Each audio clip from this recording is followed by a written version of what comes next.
नमस्कार, मी मनोज खंबे. आपल्या यूट्यूब ब्लॉगमध्ये आपलं सहर्ष स्वागत. आज आपण पाहणार आहोत काल महाडमध्ये सादर झालेला नवकोरं हा कविता आणि गझल यांचा कार्यक्रमाचे व्हिडिओ.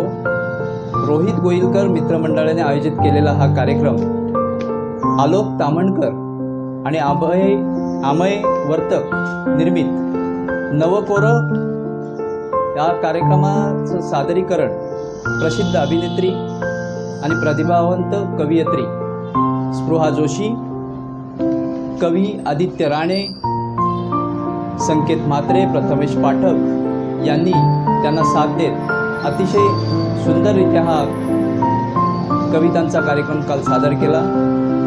त्यामध्ये विशेष म्हणजे स्पृहा जोशी यांनी सादर केलेली ऊन ऊन खिचडी साजूक तूप ही कविता, तसेच आदित्य राणे याने सादर केलेली महाडकरांसाठी कविता, ती म्हणजे गेल्या वर्षी आलेला महाडमध्ये पूर, त्याचं संकट आणि त्यावर त्याच्यानंतर 2 महिन्यात उभा राहिलेला महाडकर, यावर ही कविता होती. त्या कवितेचं शीर्षक होतं विद्यार्थी असलेल्या महाडकर आणि नियती असलेला शिक्षक. या 2 कवितांना अतिशय भरभरून प्रतिसाद मिळाला आणि संपूर्ण कार्यक्रमाला प्रचंड प्रतिसाद मिळाला. तर चला पाहूया आपण हा कवितांचा कार्यक्रम आणि मैफिल.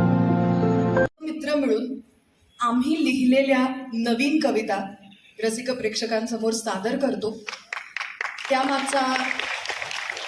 त्यामागचा उद्देश फक्त इतकाच आहे की आमचे जे सगळे पूर्वसूरी आहेत, आमच्या आधीचे जे सगळे ज्येष्ठ कवी आहेत, त्यांच्या सगळ्या कवितांबद्दल अत्यंत आदर आणि आपुलकी आहेच, पण त्या पलीकडे सुद्धा जाऊन कधी कधी असं वाटतं की आता प्रेक्षकांमधून आमच्या कवितांची सुद्धा फरमाईश व्हावी.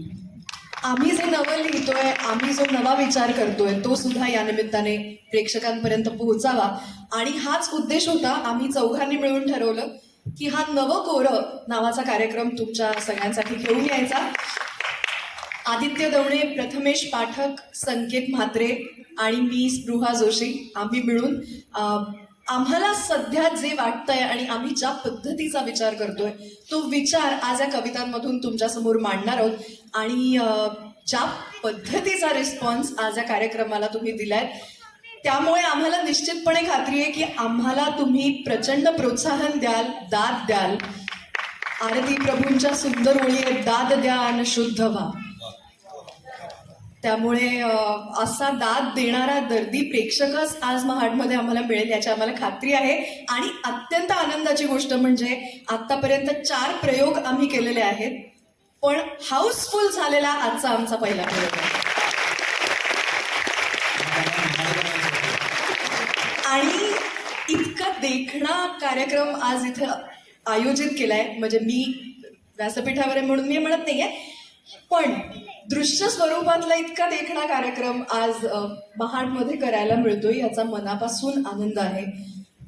बाकी सगळी प्रस्तावना, आमची ओळख आणि हे सगळं खूप छान पार पडलंय. त्यामुळे आता नमनाला घडाभर तेल आणखी अजिबात न वाहता आमच्या कवितांना थेट सुरुवात करतो. काय झालं, खरं तर कविता म्हटलं किंवा कवी म्हटलं की पहिला ओघाने विषय आठवतो तो म्हणजे पाऊस. ही कविता सुचतात, त्यांनाही खूप आतून काहीतरी भरून येतं, दाटून येतं. आणि त्यात तर आम्ही म्हणजे स्टॅम्प बसलेले कवी आहोत. त्यामुळे आम्हाला असं वाटलं की आजच्या कार्यक्रमाची सुरुवात या पावसाच्या विषयापासूनच करावी. आणि आम्ही केलेल्या पावसाच्या कवितांनी आज इथून पुढे सुरुवात करूया. इथे येता येता इतका सुंदर पाऊस लागला होता आणि इतकं अप्रतिम वातावरण झालं होतं की राहवलंच नाही. आणि अर्थातच ओघांनी हा विषय पहिल्यांदा आला, त्यामुळे पावसाच्या कवितांनी आजच्या कार्यक्रमाची सुरुवात करूया.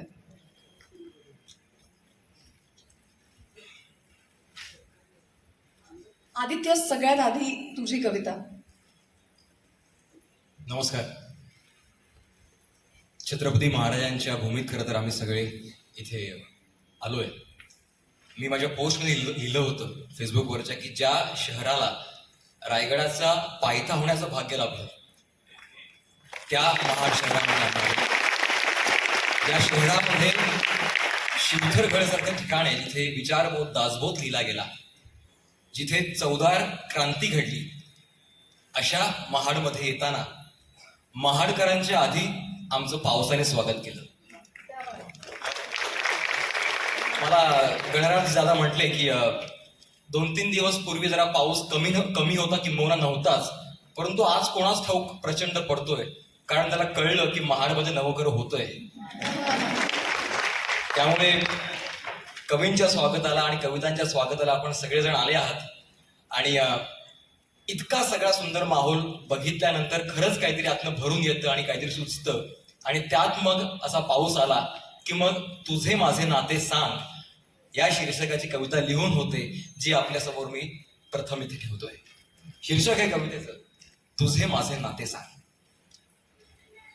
भरून येतात ढग तेव्हा भरून येते आतून काही.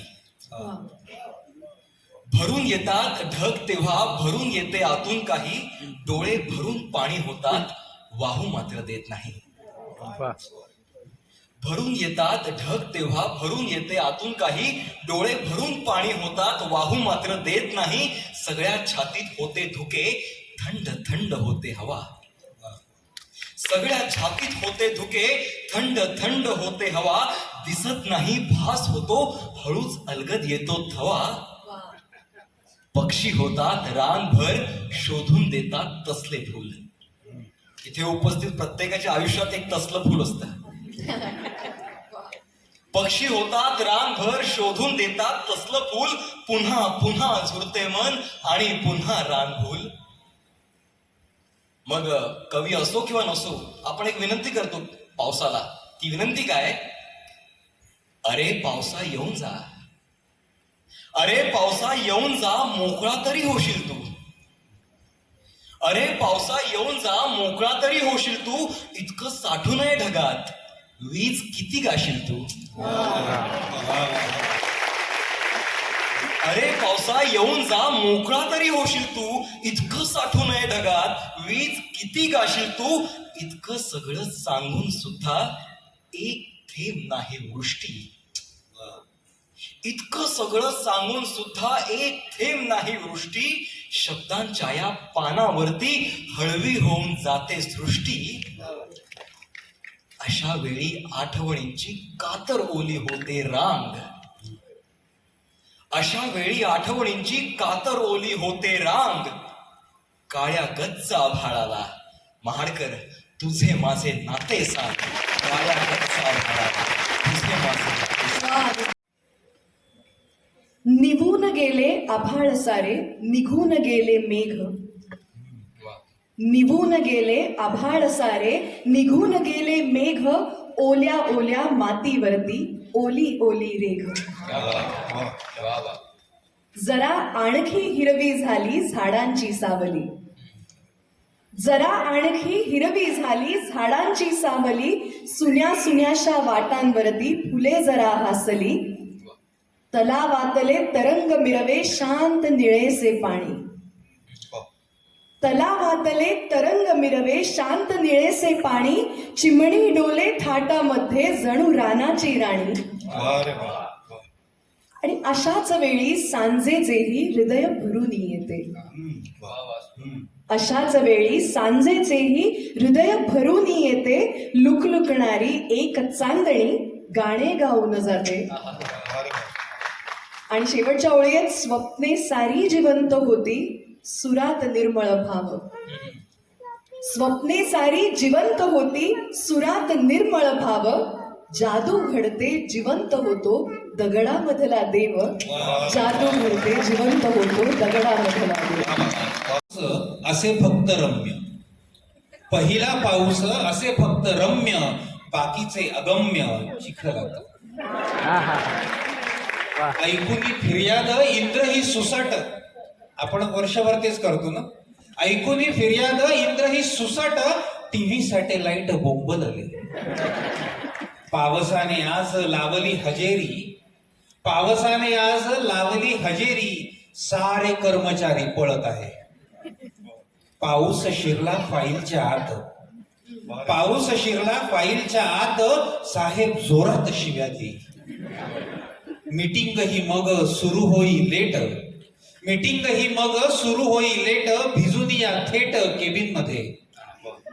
शेतकरी आज झाले फार खुश, शेतकरी आज झाले फार खुश, सेन्सेक्सचा शोष ओलावला. फेसबुकवर पाऊस कविता, फेसबुकवर पाऊस कविता, कमेंट्स सरिता वाहत असे. वा म्हणू लागे पोर पावसाळी बुट, म्हणू लागे पोर पावसाळी बुट, हवा रेन कोट छोट्या भीमचा. भिजता एकत्र मिठीत घेतले, भिजता एकत्र मिठीत घेतले, दोघे चिंब झाले सरीन विण. हेही वास्तव आहे. हे वास्तव आहे. आहा हा सुंदर इंद्रधनु काय, आहा हा सुंदर इंद्रधनु काय, पाहताना पाय डबक्यात. खोटे आहे सारे, खोटे आहे सारे डोळ्यांचे पारणे, खोटे आहे सारे डोळ्यांचे पारणे, पाकिट वाचणे महत्वाचे. वॉटर पार्क वाले ग्रासले दुःखाने, वॉटर पार्क वाले ग्रासले दुःखाने, रेन डान्स म्हणे सुकलेले. वर्षा जरी ऋतू काहींना मंगळ, वर्षा जरी ऋतू काहींना मंगळ, मुलांची चंगळ नेत्र सुख. मी नाशिकचा आहे, तुम्हाला नाशिकला ती श्रावणाची फेरी असते माहिती असेल सगळ्यांना. वाटू लागे कुल श्रावणाची फेरी, वाटू लागे कुर श्रावणाची फेरी, शंकराला घेरी कुशावरती. आणि हे सगळं बघितल्यावर माझं काय होतं, पावसाचे रूप पाहून मी दंग, पावसाचे रूप पाहून मी दंग, लिहितो अभंग स्वानंदाने, लिहितो अभंग स्वानंदाने. माणसं मेली तरी, प्रेम उरतच मागे, माणसं मेली तरी, आयुष्यातून गेली तरी, प्रेम कुत्र्याच्या शेपटासारखं वाकडच असतं, ते सरळ होत नाही कुठल्याही वास्तवात घालून. कविता महाजनांसारखी एक फार ज्येष्ठ कवयित्री जेव्हा आपल्याला असं म्हणते ना की कवितेत की प्रेम कुत्र्याच्या शेपटासारखं वाकडच असतं, त्याचं कारण असं असतं की प्रेम कधीच कोणाचं एकसारखं नसतं. तुम्ही कधी असा विचार केलाय का की प्रेम या शब्दाचं अनेक वचन का नाही? कारण प्रत्येकाचं प्रेम वेगळं असतं आणि म्हणून त्याचं अनेक वचन होत नाही. समजलं का? म्हणजे सरी जे असतात त्यांचं अनेक वचन असतं, प्रेमाचं नसतं. आणि म्हणून हा प्रेमाचा आज आपण वेगवेगळ्या अशा पद्धतीचा माहोल आज बघणार आहोत. वेगवेगळ्या कविता ज्या आहेत प्रेमाच्या त्या आपण बघणार आहोत. मला असं वाटतं की सुरुवात जी आहे ती संकेत पासून करायला हरकत नाही. संकेत, तुझी प्रेम या विषयावरची एक कविता उंचवते. एक तर मला पहिलं तुम्हाला सांगावं असं वाटतं की फारसे जेव्हा कवी प्रेमात पडतात ना तेव्हा त्यांना काही फारसं मिळत नाही आणि उलट त्यांचं प्रेमापेक्षा जास्त ब्रेकअपच होत असतं. तर त्याच्यामुळे त्यांना ते लिहिणं भाग असतं. तर आमच्या जास्तीत जास्त ज्या कविता आहेत त्या सगळ्या अशा ब्रेकअपच्या आहेत आणि विराहाच्या आहेत. आमच्या नाही हा, तुझ्या असतील. तो सिनियर प्रेमिक आहे. बरं ठीक आहे, चालेल. माझ्या जास्तीत जास्त कविता अशा आहेत, बाकीच्यांचं सगळंच प्रकरण चालू आहे. तर जी एक अशी कविता आहे ती तुम्हाला वाचून दाखवतो. पत्ता नावाची कविता आहे. म्हणजे ह्याचा चुकीचा अर्थ घेऊ नका, आम्हाला कधीच कोणी असे पत्ते वगैरे देत नाही, स्पृहा पण देत नाही. तर पत्ता नावाची अशी माझी कविता आहे. तुला ठाऊक नाही हे, तुला ठाऊक नाही हे आणि मी तुला कधी सांगणारही नव्हतो. तुला ठाऊक नाही हे आणि मी तुला कधी सांगणारही नव्हतो. पण तूच म्हणालीस डोळ्यांवर एखादी कविता लिही, पण तूच म्हणालास डोळ्यांवर एखादी कविता लिही, म्हणून आता बोलून टाकतोच. तुला वाटतं की मी फक्त तुझ्या डोळ्यात पाहत असतो तासनतास बावळटासारखा. तुला वाटतं की मी फक्त तुझ्या डोळ्यात पाहत असतो तासनतास बावळटासारखा, पण मी तुझ्या डोळ्यात केवळ पाहत नाही, तुझे डोळे घेऊन फिरतो सर्वत्र. तुझे डोळे घेऊन फिरतो सर्वत्र. तसंच बघतो जगाकडे जसं तू बघशील, तसंच बघतो जगाकडे जसं तू बघशील, तसंच बघतो स्वतःकडेही. पण तुझ्याच डोळ्यांनी तुझ्याकडे कधीच नाही बघता येत. पण तुझ्याच डोळ्यांनी तुझ्याकडे कधीच नाही बघता येत. तिथं मला मीच दिसतो. बरं तुला हे माहित आहे, बरं तुला हे माहित आहे माझ्यातल्या कित्येक गाठी सैल झाल्या आहेत तुझ्या डोळ्यातून माझ्याकडे बघताना. माझ्यातल्या कित्येक गाठी सैल झाल्या आहेत तुझ्या डोळ्यातून माझ्याकडे बघताना. काही प्रश्नांची उत्तरं मिळाली आहेत. अचानक मणक्यावर बर्फ पडावा तशी. तुला अजून एक सांगतो, तुला अजून एक सांगतो, तुझे डोळे तेच नसतात दररोज. तुला अजून एक सांगतो, तुझे डोळे तेच नसतात दररोज, तेही बदलतात. कधी ते अर्ध्या झोपेत तर कधी अपूर्ण स्वप्नात अडकतात. पण मला एका गोष्टीचं फार कौतुक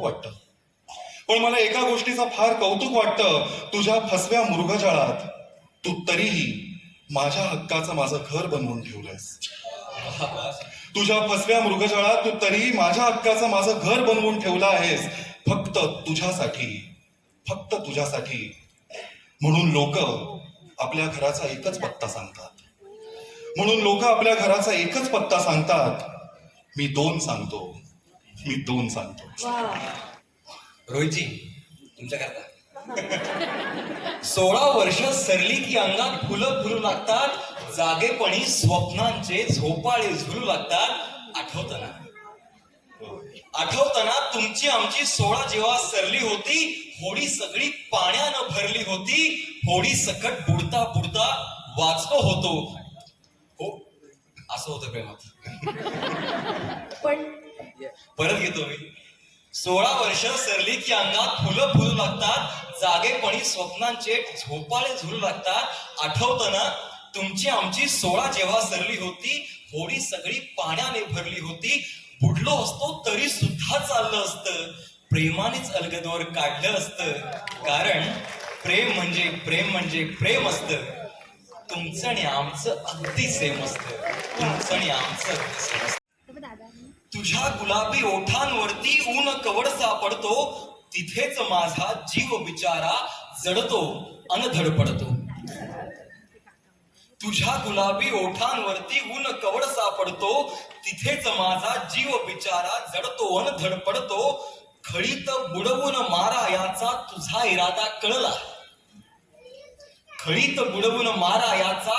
इरादा कळला. इतके सगळे ठाऊक असता उगाच का मी नडतो. तुला पाहतो पुन्हा पुन्हा मी बघतो.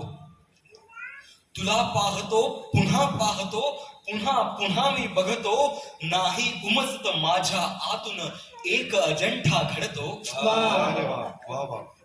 डोळे हे तर असे सुरंगी धडाम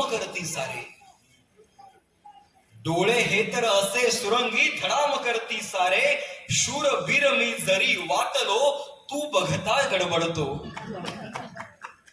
असशील तू जर शिकारी खरी, झाडून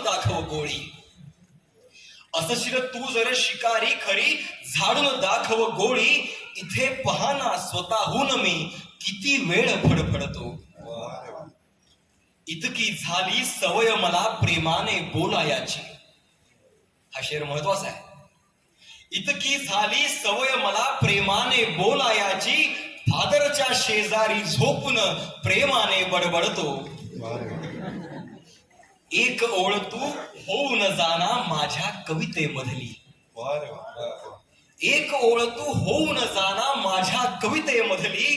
तुला लिहावे असे वाटते पण जगणेच खरडतो. आणि ती जेव्हा चित्र काढत असते तेव्हा तो म्हणजे कुठलाही कलाकार जेव्हा कला निर्मितीच्या प्रक्रियेत गुंतलेला असतो ना, ते बघणं हा एक खूप नयनरम्य सोहळा असतो कोणासाठी. शिल्पकाराला शिल्प घडवताना बघा, चित्रकाराला चित्र काढताना बघा, कवीला कविता लिहिताना त्याच्याकडे त्याची लागलेली तंद्री बघा.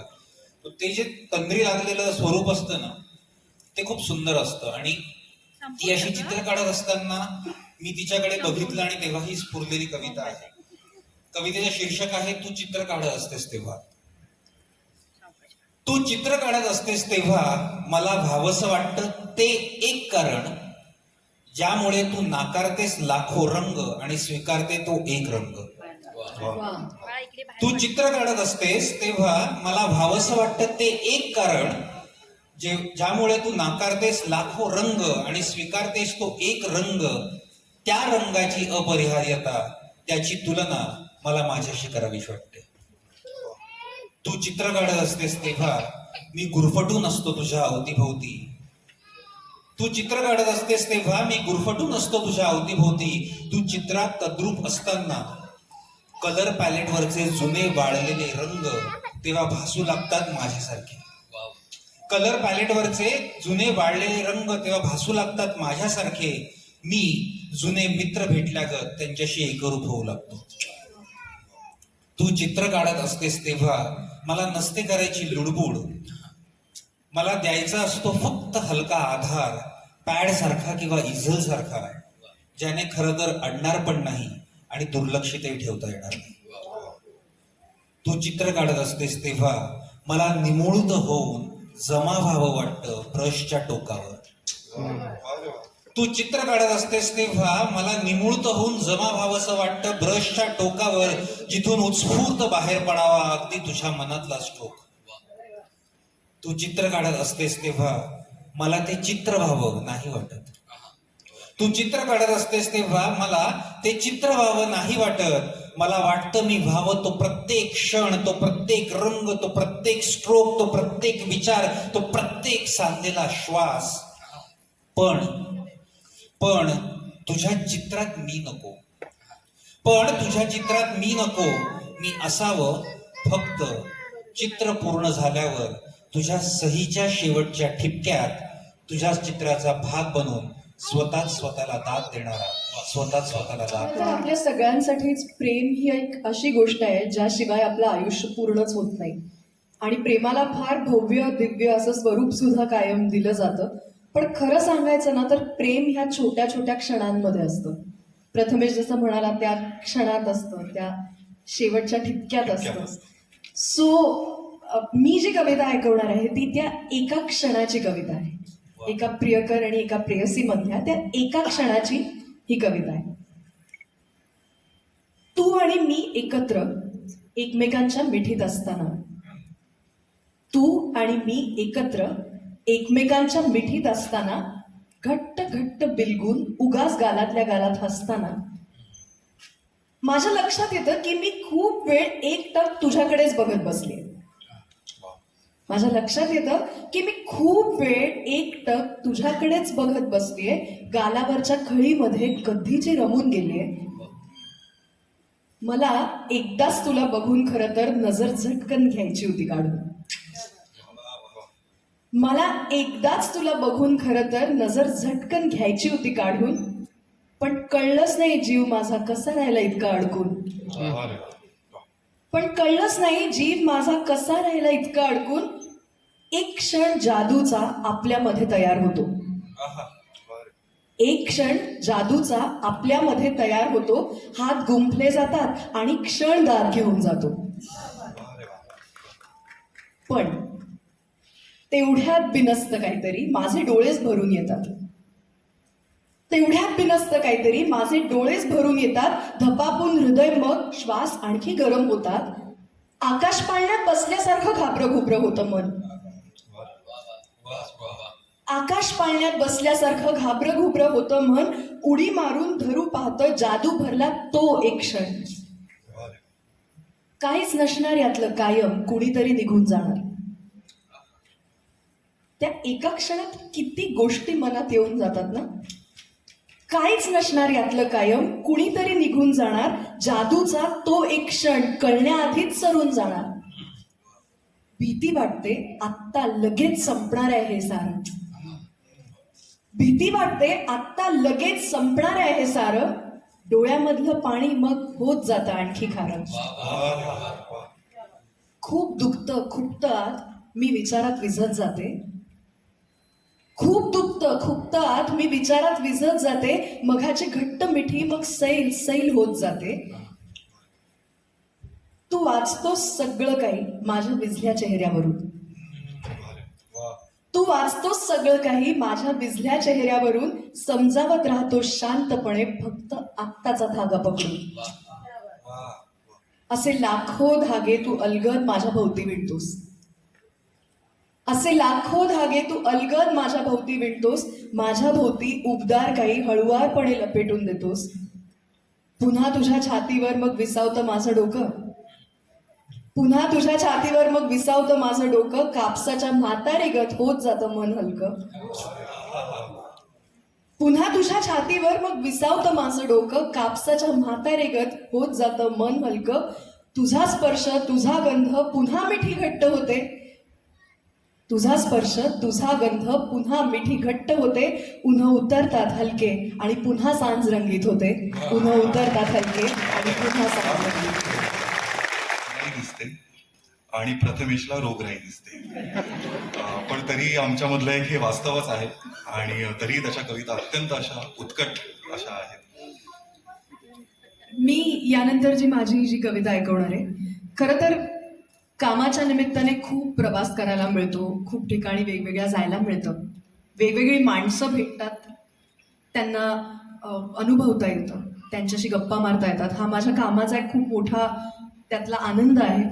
पण बऱ्याच अंशी माझ्या असंही लक्षात आलंय की जसा एका ठिकाणाहून दुसऱ्या ठिकाणी जाण्याचा प्रवास असतो, तसा प्रत्येक माणसाचा त्याच्या नात्यामधला सुद्धा प्रवास असतो. प्रत्येक एका नात्याची कुठनं तरी एक सुरुवात होते आणि कुठेतरी शेवटाकडे जायला लागल्यानंतर एका मध्यबिंदूवरती येऊन आपण थबकतो आणि त्या प्रवासावरच प्रश्नचिन्ह उभं राहतं. ही जी कविता आहे ती त्या प्रवासाच्या प्रश्नचिन्हाची कविता आहे. आत्तापर्यंत अलगद चालली होती नाव, आत्तापर्यंत अलगद चालली होती नाव, मागे मागे पडत गेलं ओळखीचं गाव. आत्तापर्यंत अलगद चालली होती नाव, मागे मागे पडत गेलं ओळखीचं गाव. शुभ्र ऊन मंद वारा भरतीची वेळ, एवढ्याचसाठी मांडला होता ना हा तरंगण्याचा खेळ. शुभ्र ऊन मंद वारा भरतीची वेळ, एवढ्याचसाठी मांडला होता ना हा तरंगण्याचा खेळ. नावेच्या कडेशी घुसमटणारी पाण्याची हिरवी सावली, नावेच्या कडेशी घुसमटणारी पाण्याची हिरवी सावली, तुकोबांच्या पाठी जणू सतत उभी आवली. एक जुना किल्ला किती वर्षांचे घाव मिरवणारा, दिसेल न दिसेलचा अभिमान अवशेषातून सांगणारा. लाटा खेळतायत हव्यात अशा, अस्वस्थ पाण्याला बोलायचंय काहीतरी. लाटा खेळतायत हव्यात अशा, अस्वस्थ पाण्याला बोलायचंय काहीतरी. आतल्या आत गुदमरतय माझ्या सकट त्याच्याही आत कोणीतरी. किती गोड वाटला होता हा नावेवरचा अल्लड प्रवास, किती गोड वाटला होता हा नावेवरचा अल्लड प्रवास. का बरं करपत जावा गंधाळला सहवास, बघता बघता आपल्यांपासून बघ ना किती दूर आलो, बघता बघता आपल्यांपासून बघ ना किती दूर आलो. वादळ विजा सोसत सोसत समुद्राहून खारट झालो, वादळ विजा सोसत सोसत समुद्राहून खारट झालो. दिवसाचा गोल जळतो आहे समुद्राचा नाही थांब, दिवसाचा गोल जळतो आहे समुद्राचा नाही थांब. किती मैल आलो वाहत काही कळतंय का तरी सांग. याच काळ्या रस्त्यावरती उजेड होईल सकाळ होईल तोपर्यंत चालत राहा. याच काळ्या रस्त्यावरती उजेड होईल सकाळ होईल तोपर्यंत चालत राहा. उजेड होईल चालत राहा, चालत राहा. डोंबाऱ्याची पोर सावळी चालत आहे दोरीवरती काठी घेऊन भूक लागून तोपर्यंत चालत राहा. लोकमोजके फलकांवरच्या तीव्र घोषणा देता नाही हटले, लोकमोजके फलकांवरच्या तीव्र घोषणा देता नाही हटले. चालत जोवर आहेत लोक तोवर तूही चालत राहा. लाठी बुक्के बसतील त्यांना ते पहा तोपर्यंत चालत राहा. पण गझलेचा एक महत्वाचा भाग आहे जो तुम्हाला सांगणं गरजेचं आहे, तो असा की प्रत्येक शेर ही एक परिपूर्ण कविता असते. त्याच्यामुळे एका गझलेमध्ये जर 6 शेर असतील तर त्याच्यामध्ये 6 वेगवेगळे विषय येऊ शकतात तंत्राचं बंधन असल्यानंतर. त्याच्यामुळे असं समजा की जर मी तुम्हाला 6 शेरांची एक गझल ऐकवतो आहे तर मी तुम्हाला 6 कविता ऐकवतो आहे. आणि त्यातला प्रत्येक एक सुटा शेर ही एक कविता असल्याने त्याला तसं वेगळं हे करा. एका शेराचा दुसऱ्याशी संबंध नाही. सुरुवात करण्यासाठी म्हणून मी काही सुटे शेर घेतो, तुम्हाला 1-2 असेच शेर ऐकवतो माझे आणि नंतर मग गझलेकडे येतो, थोडं वॉर्मअप करतो तुम्हाला. पहिलं शेर असं आहे की नजर का तुझी छिन्न विच्छिन्न करते, नजर का तुझी छिन्न विच्छिन्न करते, तुझ्या पापण्या की ट्रिगर बंदुकीचे. वा. पुढचा शेर असा आहे ज्या नजरेने बघते आहे तू विश्वाला, यातला श्लेष लक्षात घ्या याच्यातला, की ज्या नजरेनं बघते आहे तू विश्वाला आणि ज्या नजरेनं बघते आहे तू विश्वाला, त्या विश्वाचे कौतुक सगळे करू लागले. वा वा रे वा. समुद्र म्हटला मिस करतो मी नदीस माझ्या, वा. समुद्र म्हटला मिस करतो मी नदीस माझ्या, खारा झाला समुद्र का ते कळू लागले. वा रे वा. वा.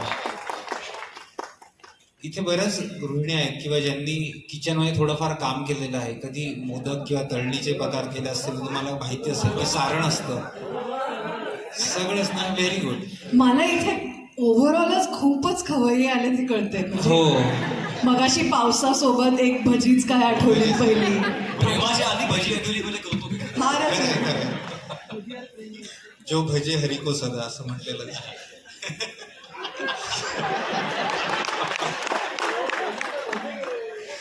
तर वास्तव नाही तर मी हे विचारण्यामागचा उद्देश असा होता की ती प्रोसेस आपल्याला माहिती की जर समजा मोदक असतील जे आपण तळणीला सोडले तर, किंवा करंजी असेल आणि ती जर नीट बांधली गेली नसेल तर ती उकलते, बरोबर, आणि त्यातनं सारण बाहेर येतं.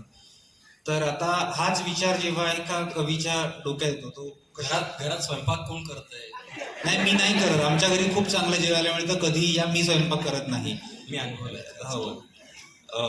तर शेर असा आहे, गझल घेतो आहे. शेर, पहिला शेर असा आहे की डोळ्यांमध्ये स्वप्नांचे मी सारण भरले होते. वा रे वा. डोळ्यांमध्ये स्वप्नांचे मी सारण भरले होते, उकलून डोळे चविष्ट काही अश्रू ढळले होते. क्या बात आहे. वा. डबल क्रॉस नियतीने केले कोडी तशीच ठेवून, वा रे वा. डबल क्रॉस नियतीने केले कोडी तशीच ठेवून, डबल क्रॉस नियतीने केले कोडी तशीच ठेवून, उत्तर आहे म्हणूनही प्रश्न असे ठरवले होते. वा. वा रे वा. क्रूरपणाला सन्मानाने घेऊन फिरण्यासाठी, वा रे वा. क्या बात आहे. क्रूरपणाला सन्मानाने घेऊन फिरण्यासाठी ज्याच्या त्याच्या भाळावरती शिक्के बसले होते. वा रे वा. क्या बात आहे. ती माझ्या कवितेच्या मधुनी चालत गेली जेव्हा, ती माझ्या कवितेच्या मधुनी चालत गेली जेव्हा, शब्दांच्या गर्दीचे तेव्हा कोडे सुटले होते. वा रे वा. गुंतवणूक सल्लागार म्हणून ऑफर आली आहे, गुंतवणूक सल्लागाराची ऑफर आली कारण, गुंतवणूक सल्लागाराची ऑफर आली कारण, गुंतवलेले माझे सगळे पैसे बुडले होते. आणि तुम्ही जर बसमध्ये, ट्रेनमध्ये, लोकलमध्ये प्रवास केला असेल कधी तर तुमच्या लक्षात येईल की हँडल असतात आणि जे प्रियकर प्रेयसी असतात ते असे एकमेकांना चेहरा करून उभे असतात, किंवा मित्रमैत्रिणी असतील तर ते चित्र डोळ्यासमोर ठेवा. आणि हा शेर ऐका शेवटचा. स्पर्श तिचा झालाही असता धक्का बसल्यावरती, स्पर्श तिचा झालाही असता धक्का बसल्यावरती, म्हणून हँडल मी हातांनी हलके धरले होते, म्हणून हातांनी हलके धरले होते. स्पर्श तिचा झालाही असता धक्का बसल्यावरती, स्पर्श तिचा झालाही असता धक्का बसल्यावरती, म्हणून हँडल मी हातांनी हलके धरले होते, म्हणून हँडल मी हातांनी हलके धरले होते. प्रथमेशनी मगाशी गझलचे नियम सांगितले काही, मी आणखीन एक नियम सांगते, फार महत्वाचा असतो. 2-2 शेर असतात, 2-2 ओळींचा एक शेर असतो आणि बाय रूल नियमात असं आहे की दुसऱ्या ओळीनंतर दाद द्यायची असते. दाद देण्याचे प्रकार वा, क्या बात आहे, आहा हा, वन्स मोर किंवा मुकर्रर. मुकर्रर म्हणजे वन्स मोर. तर फार खरं तर मला गझल लिहायचा सराव नाहीये, एक आपला प्रयत्न केला आणि आज आतल्या कविता ऐकवायच्या असं आम्ही ठरवलंय. त्यामुळे खरोखरच कधी न सादर केलेली गझल ऐकवते तुमच्यासाठी. अमेय आणि आलोकसाठी खास. हो, आमचे निर्माते, एकदा त्यांच्यासाठी जोरदार टाळ्या आपण सगळे वाजवूया. कारण अशा पद्धतीच्या कार्यक्रमांच्या मागे खंबीरपणे उभं राहणं हे फारच छान असतं आणि हे दोघंही कौतुकाने आमचा कार्यक्रम करतायत याचा आम्हाला फार अप्रूप आहे. ऐकवते. डोळ्यांमध्ये हळवे पाणी उगा तरळले नाही, डोळ्यांमध्ये हळवे पाणी उगा तरळले नाही, माझ्यामध्ये काही सुद्धा माझे उरले नाही. आहा वा रे वा वा. डोळ्यांमध्ये हळवे पाणी उगा तरळले नाही, माझ्यामध्ये काही सुद्धा माझे उरले नाही. नक्षत्रांची वाट निवडली माझ्या वेडासाठी. वा वा रे वा. नक्षत्रांची वाट निवडली माझ्या वेडासाठी, नंतर इथल्या काजव्यांमध्ये कधीच रमले नाही. आहा रे वा. वा आणि दुष्काळाला पुरून उरला बहर कोवळा माझा. वा वा रे वा. दुष्काळाला पुरून उरला बहर कोवळा माझा, हिरवी हिरवी होतच गेले मुळीच वठले नाही. वा वा रे वा. थोडस पूर्वीच्या काळातला एक शेर. उत्तर घेण्या प्रश्नाचे तो जरा थांबला तेव्हा. वा रे वा. उत्तर घेण्या प्रश्नाचे तो जरा थांबला तेव्हा, बावरून मी बघत राहिले हसले बिसले नाही. वा. आहा. आणि सायबर कॅफे, याहू, ऑर्कुट पार पुराणे झाले. किती जुनं वाटतं ना सगळं. स्नॅपचॅट वगैरे आलं रे आता, इंस्टाग्राम नंतर सुद्धा. तर सायबर कॅफे, याहू, ऑर्कुट पार पुराणे झाले, बदललास तू जुन्यासारखी मीही उरले नाही. आहा हा हा. वा वा. बदललास तू. अरे सायबर कॅफे, याहू, ऑर्कुट पार पुराणे झाले, बदललास तू जुन्यासारखी मीही उरले नाही. आणि शेवटचा शेर आहे. बघत राहिले उसासुनी लोकांच्या फुलत्या बागा. वा रे वा. बघत राहिले उसासुनी लोकांच्या फुलत्या बागा, अंगणातल्या सदाफुलीला जपणे जमले नाही. माझ्यामध्ये काही सुद्धा. फार मोठी कवी, त्यांची ही कविता मी आज ऐकवणार आहे. ऊन ऊन खिचडी साजूक तूप. ऊन ऊन खिचडी साजूक तूप, वेगळं राहायचं भारीचं सुख. किती जण वेगळे राहतात इथे? सहज आपलं एवढं लाजण्यासारखं काही नाही. बरं, एकत्र कुटुंबात किती जण राहतात? वा, बहारदार. खास तुमच्यासाठी आहे ही कविता. ऊन खिचडी साजूक तूप, वेगळं राहायचं भारीचं सुख. एक नाही दोन नाही माणसं 12. एक नाही दोन नाही माणसं 12, घर कसलं मेलं ते बाजारात सारा. सासूबाई मामंजी नंदानी दीर, सासूबाई मामंजी नंदानी दीर, जावेच्या पोराची सदा पीरपीर.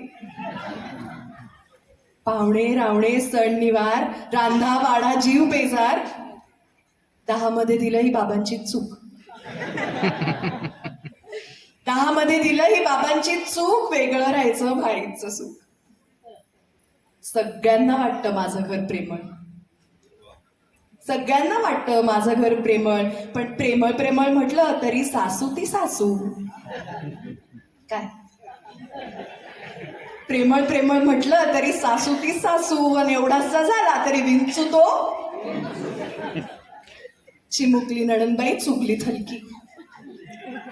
चिमुकली नणंदबाई चुगलीत हलकी, वीतभर लाकडाला हातभर जिलपी. बाबांची माया काय मामंजींना येते? बाबांची माया काय मामंजींना येते? पाणी तापवलं म्हणून त्यात सायका धरते.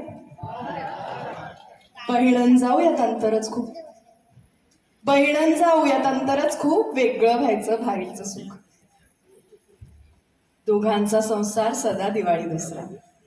किती मज्जा. दोघांचा संसार सदा दिवाळी दसरा, दोघात तिसरा म्हणजे डोळ्यात कचरा.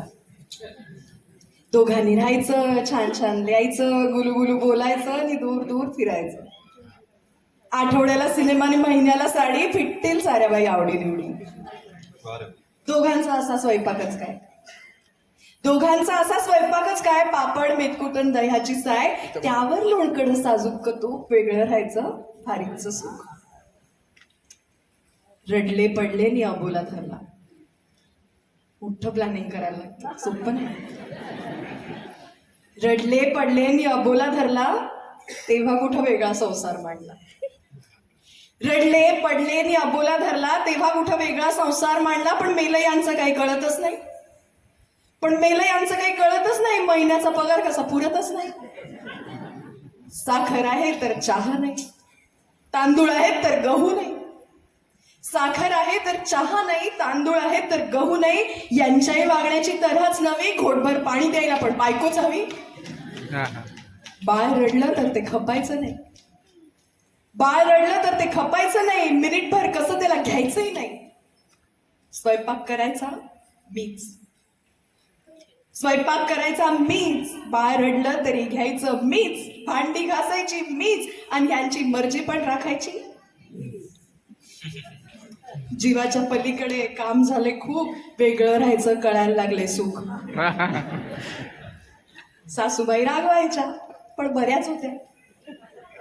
कशा काय असे ना, सासूबाई रागवायच्या पण बऱ्याच होत्या. सकाळचा स्वयंपाक निदान करीत तरी होत्या. मामनजी दिवसभर बाळाला घ्यायचे, बाजारहाट करायला भाऊजी जायचे. कामात जावेची मदत व्हायची, नणंद बिचारी उडणीपूर दिसतरायची. आता काय कुठल्या हौशीने निवडी, आता काय कुठल्या हौशीने निवडी. 12 महिन्याला एकच साडी, थंडगार खिचडी, संपलंय तू. वा वा वा. थंडगार खिचडी, संपलंय तू. पण वेगळं व्हायचं कळलंय सुख, वेगळं व्हायचं कळलंय सुख. वा. जगण्याचा पाया, चालण्याचे बळ, विचाराची कळ तुकाराम. विचाराची कळ तुकाराम. शब्दांचे इमान, अक्षरांचे रान. शब्दांचे इमान, अक्षरांचे रान. अभंगाचे पान तुकाराम. माणसाची जात पेटलेली वात. माणसाची जात पेटलेली वात. कष्टणारा हात तुकाराम. कष्टणारा हात तुकाराम. भेदणारे मूळ, आशयाचे कुळ. भेदणारे मूळ, आशयाचा कुळ. भाषेचा कल्लोळ तुकाराम. भाषेचा कल्लोळ तुकाराम.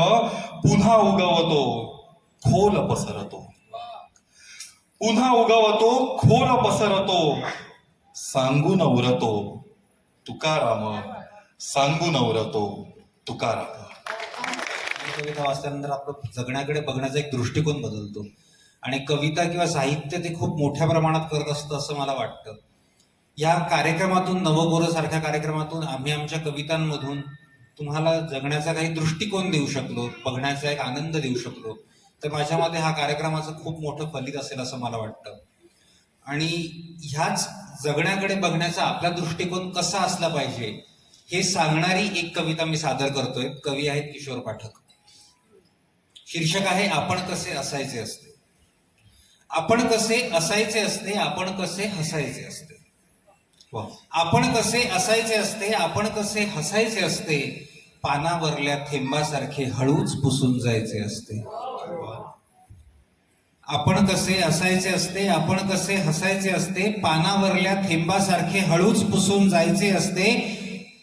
हातावरल्या रेषांनाही मनात मोजून घ्यायचे असते. नशीब नशीब म्हणता म्हणता हळूच कपाळ पाहायचे असते. आपण कधी कसे असतो हे मुळीच माहीत नसते. आपण कधी कसे असतो हे मुळीच माहीत नसते. आपण कधीच तसे नव्हतो असेच पुन्हा सांगायचे असते. चांदण्या सुद्धा कशा असतात, ढग सुद्धा कसा रडतो, पानात सळसळ कशी येते, ओठात शब्द कसा अडतो. असे प्रश्न पडले की आपलेच आपण हसायचे असते आणि कधी उत्तर दिसलेच तर डोळ्यांवरती रुसायचे असते. कधी कधी उदास होऊन एक गाणे गायचे असते. कधी कधी उदास होऊन एक गाणे गायचे असते. पापण्यांमध्ये पाणी आणून उगाच उगाच रडायचे असते. डोळ्यांनाही टिपताना हृदय पुसून घ्यायचे असते. आयुष्यातील एक पान हळूच गळून जायचे असते. कधी कधी जमलेच आपण कसे असायचे असते, आपण कसे हसायचे असते. कधी कधी जमलेच तर एक गीत लिहायचे असते. कागदांवर शाईसारखे रक्त ओतीत जायचे असते. आपण असे ठरवायचे की खूप खूप जगायचे असते. आपण असे ठरवायचे की खूप खूप जगायचे असते. वरून हाक आली की हळूच ओ द्यायची असते. हिशोबाची वही घेऊन घेणे वसूल करायचे असते. जगणं सारं संपलं की हळूच मिटून घ्यायचे असते. आपण कसे असायचे असते, आपण कसे हसायचे असते. आणि हे शेवटचं कडवं माझ्यासाठी फार महत्वाचं आहे, जे मला फार आवडतं. आपण कसे असायचे असते, आपण कसे हसायचे असते. प्रेतावरल्या फुलासारखे आपण आत हसायचे असते. चितेवरल्या राखेसारखे चिमूट होऊन जायचे असते. शेवटच्या पाण्यासाठी खटकाभर बसायचे असते. जाता जाता चितेवरती थोडेफार रुसायचे असते. जाता जाता चितेवरती थोडेफार रुसायचे असते. तो चितेवर रुसू शकला, तो शेवटच्या पाण्यासाठी खटकावर बसू शकला, तो खरा आनंद. म्हणजे महाडकर आणि ते कारण म्हणजे महाड आहे. या कवितेमध्ये जेव्हा मी ही कविता आज पुन्हा एकदा वाचली तेव्हा या कवितेमधला जो विद्यार्थी आहे तो मला महाडच्या स्वरूपात आला माझ्या डोळ्यासमोर, आणि या कवितेमधला जो शिक्षक आहे तो मला नियतीच्या स्वरूपात दिसू लागला. या महाडने अनेक गोष्टी सोसल्यात. महाडकर, आम्ही जरी मुंबईला राहत असलो, कोणी गुहागर, कोणी नाशिक राहत असलं, तरी तुमची वेदना आम्ही विसरलेलो नाही होत. ही वेदना घेऊन तुम्ही सगळ्यात जगताय, तुम्ही खूप सोसलंय. परंतु या सगळ्यामध्ये मला अभिमानाची गोष्ट ही आहे की कुठलाही महाडकर आणि हे महाड शहर हरलं नाहीये, हारणार पण नाही. आणि हरणार सुद्धा नाही. तर असाच महाड नावाचा विद्यार्थी नियती नावाच्या शिक्षकाच्या दारापुढे येतो. दार वाजतं आणि कविता सुरू होते. ओळखत का सर मला, ओळखत का सर मला, पावसात आला कुणी, कपडे होते कर्दमलेले केसावरती पाणी. क्षणभर बसला नंतर हसला, बोलला वरती पाहून. क्षणभर बसला नंतर हसला, बोलला वरती पाहून. गंगामाई पाहुणी आली, गेली घरट्यात राहून. माहेर वाशिन पोरीसारखी चार भिंतीत नाचली, माहेर वाशिन पोरीसारखी चार भिंतीत नाचली. मोकळ्या हाती जाईल कशी, बायको मात्र वाचली. भिंत खचली, चूल विझली, होते नव्हते नेले. भिंत खचली, चूल विझली, होते नव्हते नेले. प्रसाद म्हणून पापण्यांमध्ये पाणी तेवढे ठेवले. कारभारणीला घेऊन संगे सर आता लढतोय, हे महाड म्हणते नियतीला. कारभारणीला घेऊन संगे सर आता लढतोय. पडकी भिंत बांधतोय, चिखलगाळ काढतोय. खिशाकडे हात जाताच हसत हसत उठला.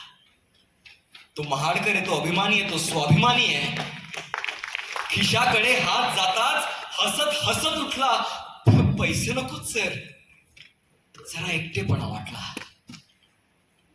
खिशाकडे हात जाताच हसत हसत उठला. पैसे नकोच सर, जरा एकटेपणा वाटला.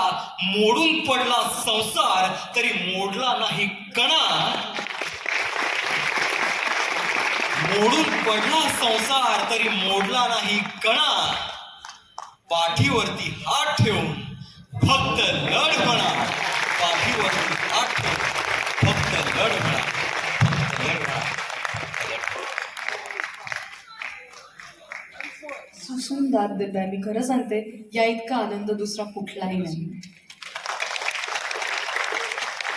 कुठलीही औपचारिकता मला करायची नाही. कार्यक्रमाचा समा इतका सुंदर बांधला गेलाय की त्यात आणखीन काही वेगळं औपचारिक करून आपल्याच माणसांचे आभार मानून मला तुम्हाला पर्क करायचं नाहीये. पण रोहित गोविलकर मित्रमंडळ आणि आपण सगळेजण यांचे पुन्हा एकदा आम्हा चौघांतर्फे, खरं तर आम्हा 6 जणांतर्फे मी मनापासून आभार मानते.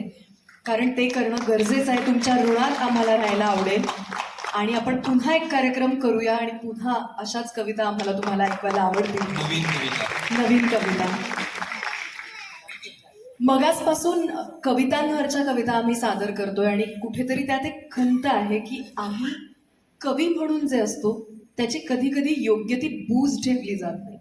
जसं प्रथमेश म्हणाला की त्याच्या बॉसला त्याला विचारावंसं वाटलं नाही की आज तू कुठली कविता ऐकवणार आहेस. आदित्यने त्याची एक खूप कळकळ त्याच्या कवितेमागची त्याच्या कवितेतून मांडली. मला नेहमी असं वाटतं की सगळ्यात जर का निरुपद्रवी प्राणी या जगातला कोणी असेल ना तर तो कवी आहे.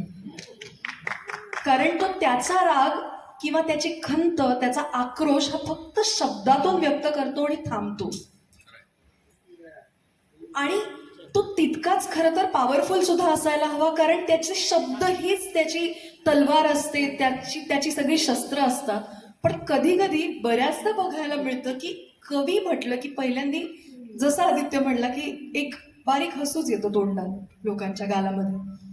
पहिली याची मस्करी करता येऊ शकते असा एक आत्मविश्वास लोकांच्या डोळ्यात दिसतो.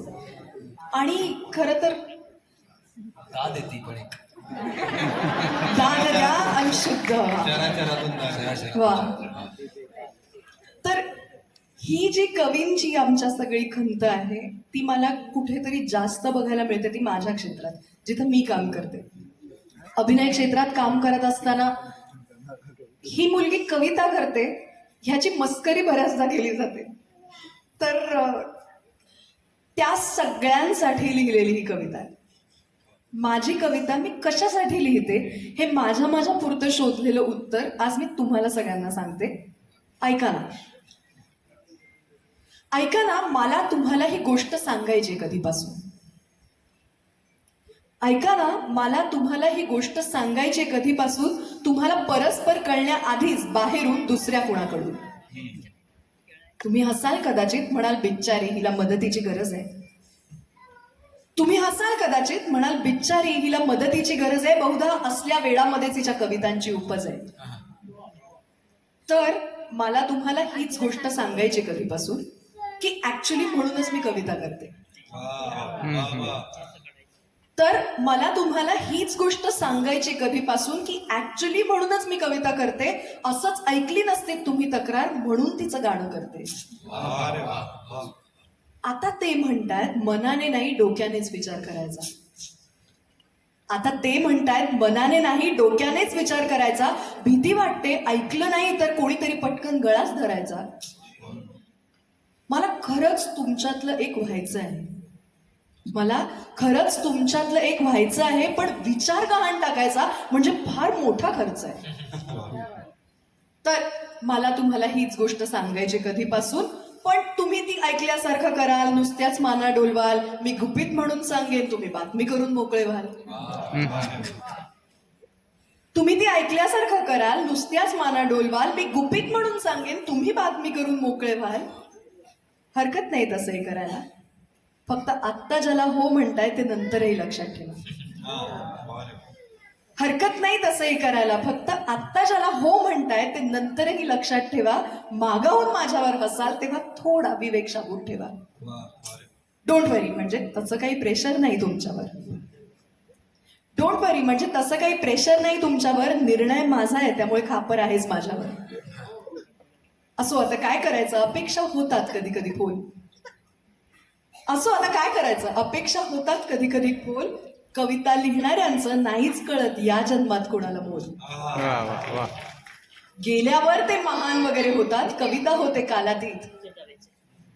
गेल्यावर ते महान वगैरे होतात, कविता होते कालातीत. जिवंतपणे कधीतरीच दाद, बाकी सगळे कष्ट माती. तर मला तुम्हाला हीच गोष्ट सांगायची कधीपासून. उशीर होण्याआधीच म्हटलं शेअर करावं आसूसून. नंतर जरा अवघड होईल, काळीच दगड दगड होईल. नंतर जरा अवघड होईल, काळीच दगड दगड होईल. तुमचाही सूर होईल गिल्टी, ओ नो येईल ओठांवर. तुमचाही सूर होईल गिल्टी, ओ नो येईल ओठांवर. मी फक्त हात उडवून हसून म्हणेन या वॉटेवर.